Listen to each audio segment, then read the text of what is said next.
So I know it doesn't feel totally like autumn yet. It's the hints of autumn, although it's still a little bit hot. Today we're going to be celebrating the arrival of autumn with an interesting, kind of a variation on a meditation practice that some of you may be familiar with. So one of the things that is wonderful about the change of the seasons is when the seasons change, we tend to notice our senses a little bit more. That shift tends to help us pay a little more attention to the smells, the sights, the sounds, the colors, the sensation of the temperature change on our skin. So recently I've been practicing a new kind of meditation called Vipassana, which is about being fully present. So notice your senses. It's about not being distracted by your senses, but just allowing whatever is happening. So take a minute and notice there's a fan blowing. So there's sensation, there's feeling sensation in your skin. Notice that. Notice sounds that come and go. Notice smells, sights. Just notice what's around you. In a minute, we're going to be doing a little bit of an autumn exercise. Vipassana is, it's not about pushing away sensations or thoughts or awarenesses. It's about turning towards them rather than resisting them. So we've noticed, I think many of us, that finally things are starting to cool down a little bit, which is wonderful. Autumn is the time of year that we typically celebrate the harvest. So in earth-based traditions, actually, this September 21st, 22nd is called Mabon. It is the celebration of the fall equinox. It is when daylight and darkness are equal, as opposed to those really long days. Even though the afternoons can still be fairly warm, one of the things we notice is that time when it's 80 degrees or warmer, it doesn't last for 8 hours now. It lasts for a couple of hours. So in earth-based traditions, we celebrate Mabon by honoring balance within ourselves. And balance can look a lot of ways. It can look like health. It can look like peace of mind. It can look like joy. It can look like what some traditions call equanimity, which is a sense of, it's okay. Whatever's happening is okay. So balance is something that is really important this time of year. The abundance and harvest parts of it, we tend to celebrate those in a few weeks. You know, it's already, the pumpkins are already in the store. Has anybody noticed that we already got Halloween in the stores and the Christmas is already starting? We're gonna halt for a moment and pause, poised on the edge of that rush headlong into those seasons, and just pause for a moment at that point of balance. Okay? Now, one of the ways we do this, one of the ways we establish balance is by being fully present in our bodies. A lot of what we do is designed to avoid what's happening in our bodies. If we have pain, if we have tension, if we have emotions that are uncomfortable, if we have thoughts or experiences that are uncomfortable, we tend to do all kinds of things to avoid that. We will rush, we will hurry, we will distract, we will do all kinds of things. Today, we're going to practice just being present with what's right in front of us. So Alice, are you ready to hand out the reverse offering? We are going to, instead of taking an offering today, there will be no receiving of an offering. Instead, we're passing out an offering. So your assignment as the baskets come around is to take an object from the basket. Doesn't matter what it is. Take anything from the basket. You can take your time choosing.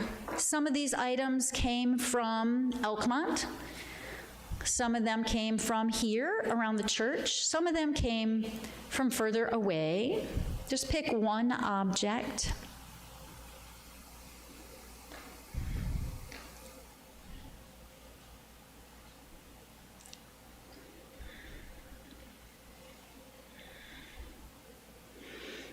And take a minute, though, while you're not picking an object, to just enjoy the silence for a minute. How often do we run away from silence?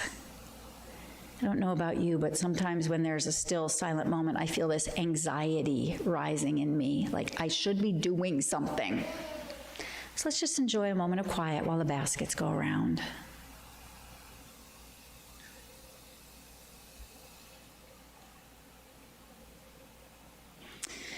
If we had people who were here virtually, I was going to encourage them to go find something from nature right now.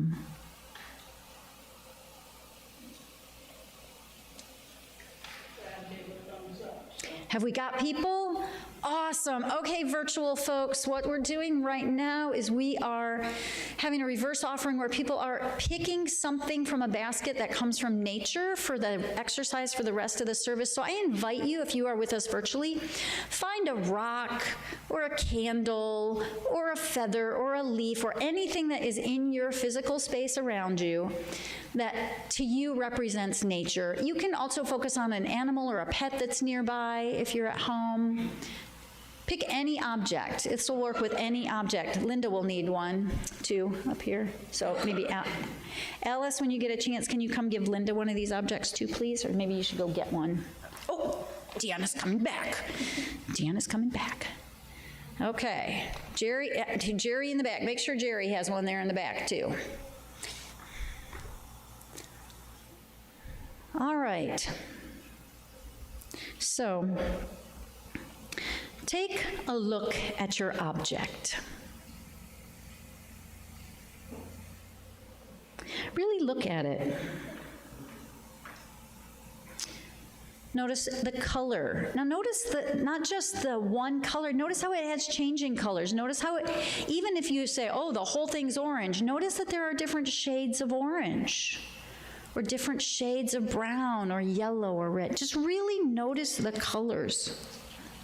And now hold it in a different position in the light. Move it. You can move your arms. It's okay. Like hold it up, hold it, move it around. Take a look at it. See how it looks different if you put it in a patch of sunlight. Okay, now close one eye. Squint at it. Does that change it? What happens if you close one eye? Now close the other eye. And now close your eyes. Close your eyes. What thoughts or associations do you have with this object? When you think of a plum or an orange or a leaf or a buckeye, that one's really a charged word, isn't it? A buckeye. Or a pine, whatever you got, a pine cone, a rock. What associations, what thoughts arise? Allow some thoughts to arise with this object. Think of one memory that you have associated with this kind of an object. And maybe it's a memory that comes from, maybe it's not the pine cone, maybe it's just trees or nature. Think of a memory and allow yourself to spend a minute there. What story does this object evoke for you? Often when we are moving through our lives in the world, what happens is this. We encounter an object or a situation. You can open your eyes if you want to. We'll do more in a minute. Often what happens in our lives is we encounter objects or situations, and we are drawn instantly into our associations and memories, and then that's where we stay. And instead of relating to the object right in front of us, we're lost in the memories or the associations, often quite unconsciously. So I see a certain kind of tree, and suddenly I'm remembering when I was 10, and the feelings and the emotions associated with that, and I'm no longer present today. Or we think, oh my gosh, the leaves are turning brown, that means I gotta get this thing done in the garden, or time is getting short, or oh, thank goodness. We have left the present moment and we've wandered off into all our thoughts and all our associations, our memories of the past, our concerns for the future. Most of our time is spent not with the objects and people and experiences right in front of us, but with all the associations that those encounters trigger. Does that make sense? Can you relate to that? We spend most of our time in the stories inside our heads. Okay? But what if we were to practice just being really present? What happens if the minute you go into the story, you stop and you say, now wait a minute, okay, now look at your object again. Let's use our other senses. Sniff your object. Go ahead, sniff the object. Really, truly. Doesn't that make you feel a little weird in public to be sniffing the thing?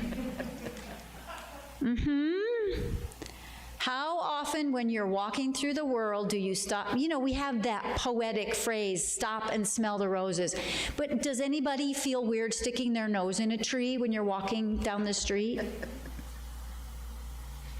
I mean, I've been known to do it, right?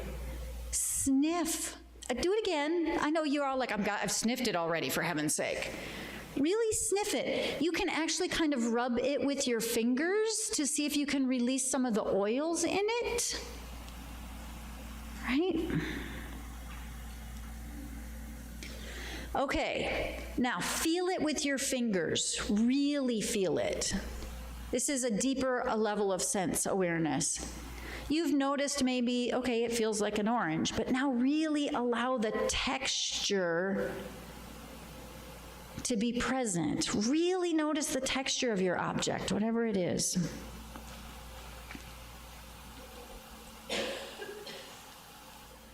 Some of you are lucky enough to have objects you could actually taste.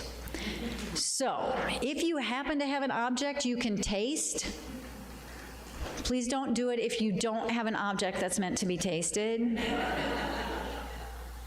But if you have an object that's meant to be tasted, feel free to taste it. Go ahead.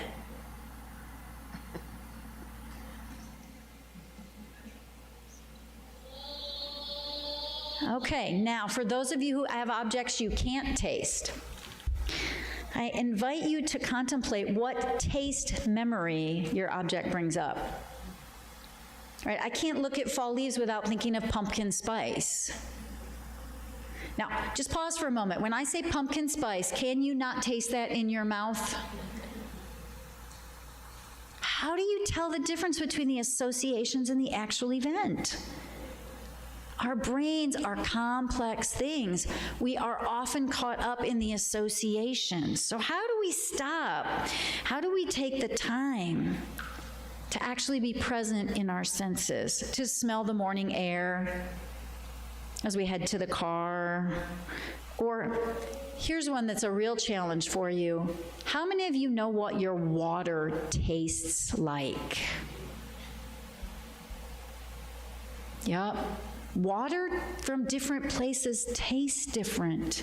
Yesterday I was at the campground with Shannon and Sawyer, two of my kids, and Shannon has a new life straw. Anybody know what a life straw is? Okay, really cool. It's a water filter that's a straw that you can take anywhere in your back pocket and go in a river and drink from the river, and the straw filters the water.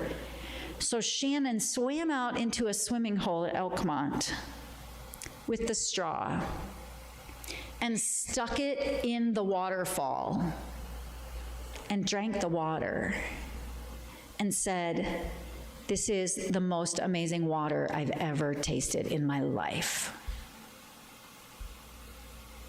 I remember when I was younger, when I was about Shannon's age, I was canoeing in the Boundary Waters canoe area in upper Minnesota. And so this was, 30 years ago. And on a 10-day canoe trip, we only saw one other canoe for those 10 days. And we could drink the water from the side of the canoe as we paddled. And that water, you can't describe what that tastes like. So when you go home, or maybe during coffee hour today, taste the water, see what you notice. See what you notice, all right? Now, think about the way you normally interact with the world. When you're going through your day, what are you noticing? What are you usually paying attention to? Usually we're paying attention to where we're trying to get to, what we have to get done. But our senses, the thoughts are supposed to come second. Our senses are how we're meant to interact with the world, with the natural world. Nature is designed to activate our senses. And our senses are designed to be our first contact, our first interpretation of the world. Not our memories, but our senses. Now that's obvious in the colors of the leaves. Think of this for a minute. The smell of rain hitting dry soil. Right?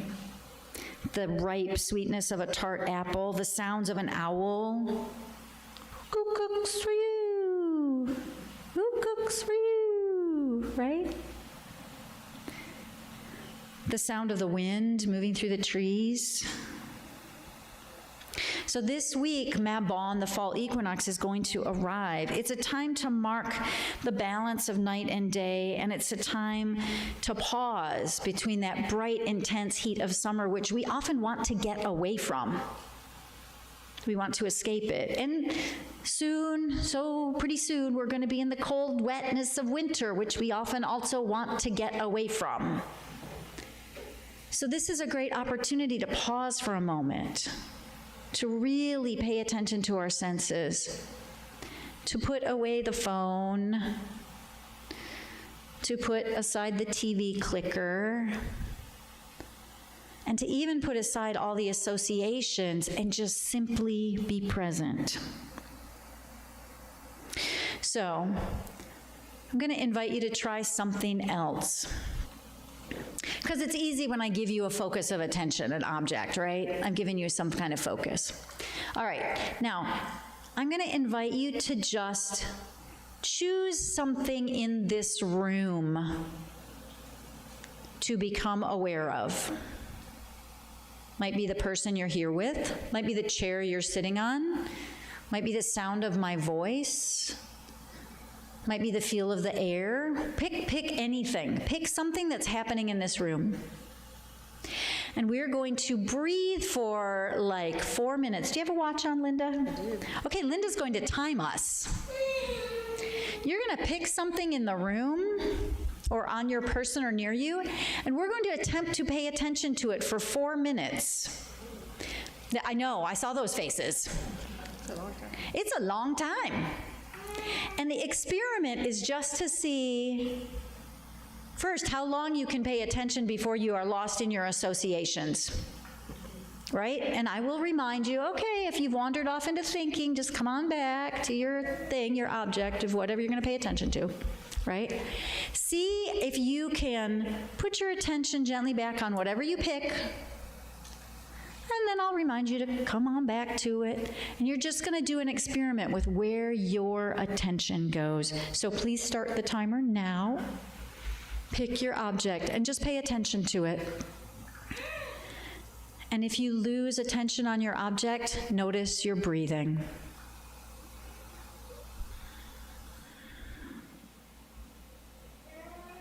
You can notice the breath going in and out. You can even say those words as the breath goes in and out. Your attention might be distracted by sounds. You can just notice them. Notice sounds. And notice if you're thinking. Just say to yourself, oh, I'm thinking. Okay, what was my object again? What am I paying attention to?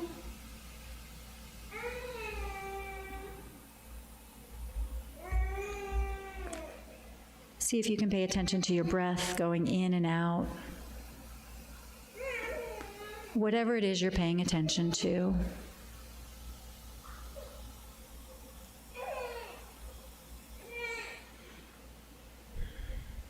When a thought arises, simply look at it and say, oh, I thought about something. That's interesting. Okay, I'm going to just gently go back to what I was paying attention to.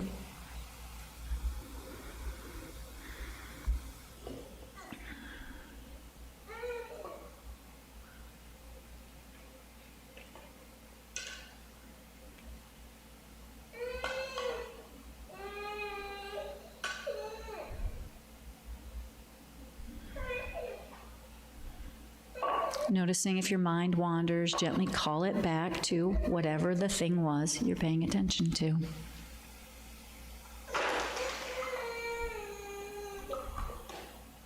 Notice whatever is arising in your field of awareness. Maybe you have sensations in your body. Sounds in the room. Boredom. Thinking my neck is tight. I'm tired. But stay with it.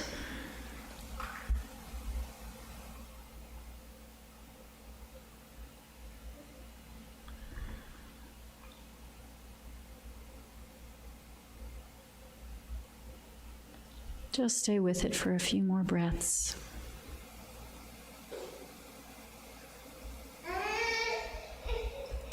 Just stay with it and notice if you're thinking.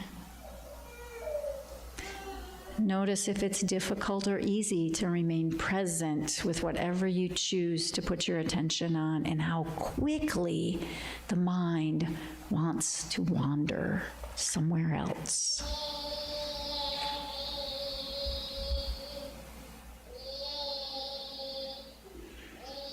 For just this last minute, just try to begin again, as if you're just starting this exercise at the very beginning. Notice yourself breathing and putting your attention somewhere.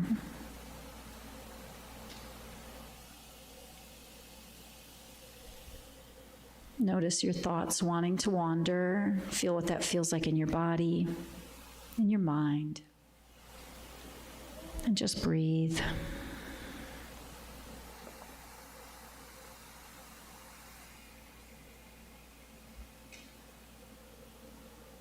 And now, take a moment to just close your eyes and take 3 deep breaths. Just close your eyes, and as you take a few deep breaths, notice if you feel any different. Notice if your body feels any different, if the presence of your awareness or mind feels any different.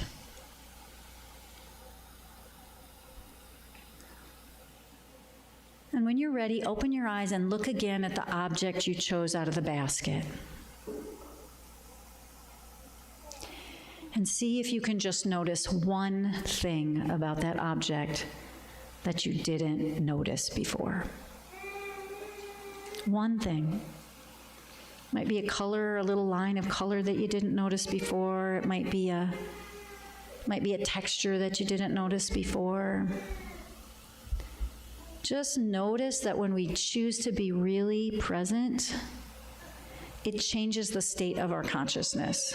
It actually changes our brainwave frequencies is what it does. It shifts our brains to a more receptive, calm, actually more creative way of being. It shifts our brains out of anxiety and productivity and into present moment awareness, which allows us to be more effective, to be more in balance.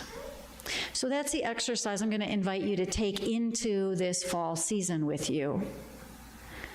The exercise of being present in order to be balanced.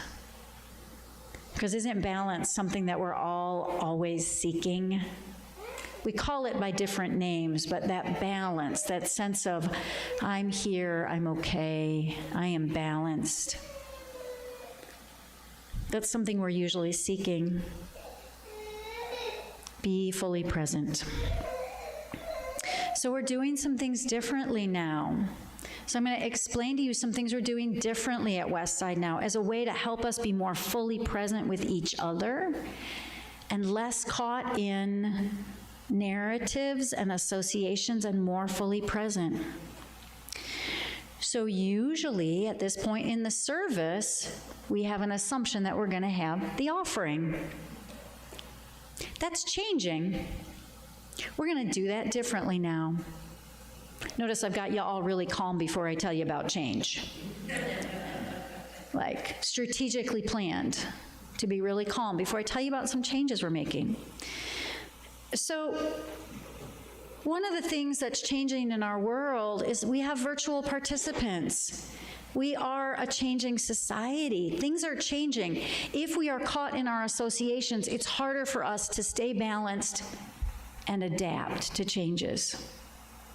So staying balanced and adapting to changes means being willing to be fully present. One of the things we know right now in our world is lots of people don't carry cash anymore. Cash is not a thing anymore for a lot of people. It's not a thing. For some of us older people, we still are like, I have to have some cash with me, but a lot of people, cash is not something people carry around. And we're aware of that, and we are aware that passing the plate is a very traditional method of supporting ourselves financially, but we're going to shift that a little bit. So we are shifting from our traditional offering model as an experiment to try some new things. So we still need financial support. But instead of putting cash in a plate, those of you who are here in the building can look at the back of the room. I can tell you, I guarantee you that many of you have walked past this box and not even noticed it, because we are usually in our associations, not in awareness. There is a box next to Alice, and that box has a slot in it where you can still put cash or a check for your pledge. But notice the cool multicolored QR code on the front of the box.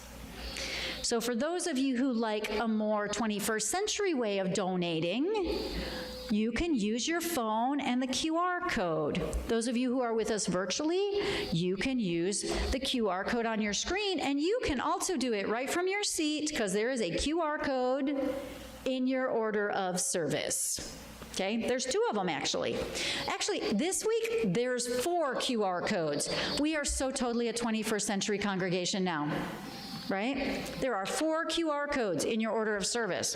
You don't have to use the QR codes. I don't want anyone to feel like the QR codes are taken over and you don't get to do it the way we used to do it. But the QR codes are there for registering for events, right? Making contributions. You can use those QR codes to link into donation pages and other things. The other thing to note about this particular QR code for the plate offering is this. The QR code for the plate offering it really is like you put money in the plate. We have Share the Plate partners presently. Our current Share the Plate partner is our denomination. If you click on that QR code, it's going to be automatically set to a set amount, a portion of which will go to our Share the Plate partner. If you want to pay your pledge online, you have to go do that somewhere else. That's a different link, okay? So we're trying this out to see what happens. But the other thing we're doing is, not everybody right now today can make a financial contribution. And I know that for me, sometimes if I'm sitting in a room and a plate is passed and I don't have anything to put in the plate, I feel really awkward. I don't like it. It's uncomfortable. And someone said to me recently, it was actually a brilliant thing, someone said to me, I think that was actually established as like a public pressure way to force people to put money in the plate, because everybody can watch you. We're going to try the experiment of not doing it that way. So you don't have to feel like whether or not you put something in the plate is a public event. You can do that privately. But we also want to make this portion of our service about other ways you can contribute to the work we do in the world. So instead of calling it the offering, now we're going to offer you justice and generosity opportunities. Okay? So we still need the money. If you happen to be a person who has financial resources, that's really important to the functioning of this institution, okay? But there are other things you can do with your time and your resources and your energy to take the work of what we do out into the world. So, At this point in the service, we want to figure out ways that we can take whatever inspiration or comfort or friendship or encouragement we might have received and turn it into something we give back. So, there are going to always be projects and participation activities that you can contribute to.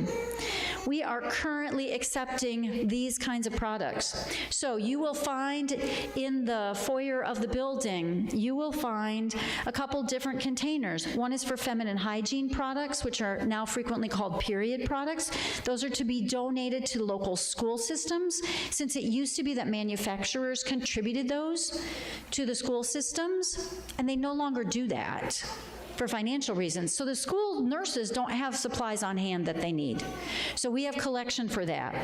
You might also want to contribute to our ongoing support of those leaving incarceration and going into back into the society sober, where they went into the jail system with addiction. We are donating clothing and personal goods to that program that Samantha Monday leads. There is another box in the hallway, and on the back table right next to the QR code, the box with the QR code, there is a list of those supplies that we need. Other ways you can participate and give back into the world. You have the opportunity in a couple of weeks to participate in a field trip to Cherokee, North Carolina, where we're going to go and visit Cherokee Native teachers and elders and learn about their culture. They're part of our community, our local community. You have an opportunity to participate in that way. These are all ways that you can take the gifts you receive here and do something with them in the world. So, today, as we close out our service, we are going to sing again. We're going to do this call and response, but we're going to think about it differently. We've been singing, "Oh, we give thanks for this precious day, for those gathered here and those far away." We've been singing that as we do an offering that's just about money. Today, we're going to sing it, and I invite you to think about it in this bigger sense. Think about the people who are not here, the things that are happening in your world that you might touch or make a difference with. All right, so I invite you to stand as you are willing and able. We're going to rise and body your, keep your object. That object, take it with you. It's your talisman for life now. You can take it with you, and hopefully the association will be, oh, right, I'm supposed to be present. What if you put your object, okay, if it's an orange, don't do it forever. Right? I mean, pick up a leaf or something nearby. Or pick something out of the baskets that isn't going to decompose in the next week or two. If you would like, you may touch a person who's nearby you as we sing. You can touch them on the face. I saw that. That was brilliant. You can hold hands if you like. Would you like to? You can say no. Okay. You can be present and actually ask that person, would you like to hold hands? And if you're standing somewhere and you want to be holding hands and you're not, move. Do what works for you. Now, okay, we're going to sing this song, but first, please notice that you're holding someone's hand. Feel the hand of the person you are next to. This is a hand that has done work. It is a hand that has wiped tears. It is a hand that has felt pain. It is a hand that might now be feeling pain. It is the hand of a person who has felt fear and joy and anger and love. Never touch the hand of another person without taking a moment to be fully present to the fact that you are holding the hand of a person who is full of stories. With that mindfulness, I invite you to sing in response to me. Oh, we give thanks, for this precious day, for those gathered here,